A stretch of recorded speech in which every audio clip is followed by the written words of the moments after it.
کی کو بد بیان کی وَلَقَدْ رَآهُ بِالْأُفُقِ الْمُبِينِ۔ اور یہ کہتا ہے نا جو میں نے فرشتہ دیکھا، یہ نہیں خیالی باتیں، کئی لوگ کہتے ہیں نہیں یار وہم بھی پڑ جاتا کہ وہ چیز کھڑی حالانکہ ہوتی نہیں، اور میں ایسا نہیں، یہ کھلی آنکھوں سے آسمان کے کنارے پر فرشتے کو دیکھتا ہے، وہ اس سے ملاقات کرتا ہے، فرشتہ آمنے سامنے ہوتا ہے۔ وَمَا هُوَ عَلَى الْغَيْبِ بِضَنِينٍ۔ اور یہ بھی کہا کہ تم جو کاہن پاندے رمالن نجومی کہتے ہو، وہ کس طرح پاپڑ بیلتے ہیں، لوگوں کی جیب میں خالی کریں، جھوٹی خبریں کہ چوری کا پتہ دیتے فلانے، پیسے کماتے ہیں۔ ذرا بتاؤ کس نبی نے غیب کی باتیں جو بتائیں تم کہ اللہ ہے، فرشتے ہیں، جنت ہے، کبھی اس کے عوض میں کوئی آنا لیا، کوئی تم سے حاصل کیا؟ کوئی ان نجومیوں والی بات نظر آتی ہے تمہیں؟ ساری دنیا کے لیے آپ نے زکوٰۃ کا محکمہ قائم کیا، اپنی اولاد کے لیے کہہ گئے کہ میرے خاندان کے لوگ اگر مالدار ہوں گے تو زکوٰۃ دیں گے، مگر اگر یہ بھوکے ہوں گے تو امت کے ہاتھ سے زکوٰۃ کھائیں گے نہیں،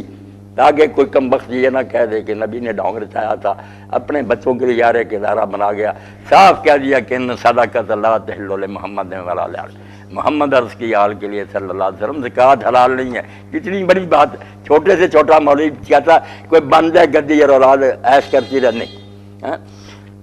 جو تھوڑی بہت جائیداد آپ کے قبضہ میں تھی اس کا بعد میں اعلان کر گیا کہ میرے بعد یہ وقف ہی ہے، امت اس سے فائدہ اٹھائے گی، میرے خاندان میں یہ وراثت کے طور پر تقسیم نہیں ہوگی۔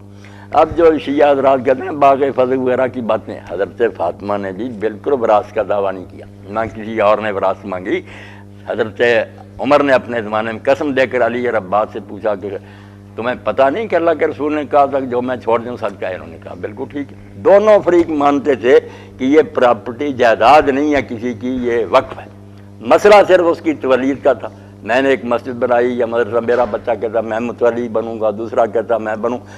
حکومت کہتی تھی کہ ہم اس کا انتظام کریں گے، مگر خرچ اسی طرح ہے جس طرح رسول اللہ کے خاندان کو ملتا تھا خرچہ، اس میں رائی فرق نہیں آیا، اسی طرح اہل بیت کو ملتا رہا،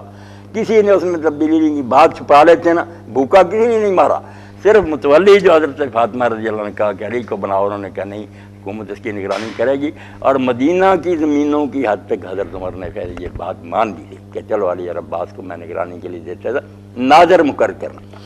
تو اللہ کے رسول کے بارے میں فرمایا کہ جو یہ دین کی اتنی باتیں تمہیں بتاتا بزنی، اس میں کوئی بخل سے کام لیتا کہ پیسے دو گے تو میں بتاؤں گا، مفت میں تو یہ دولت اٹھا رہا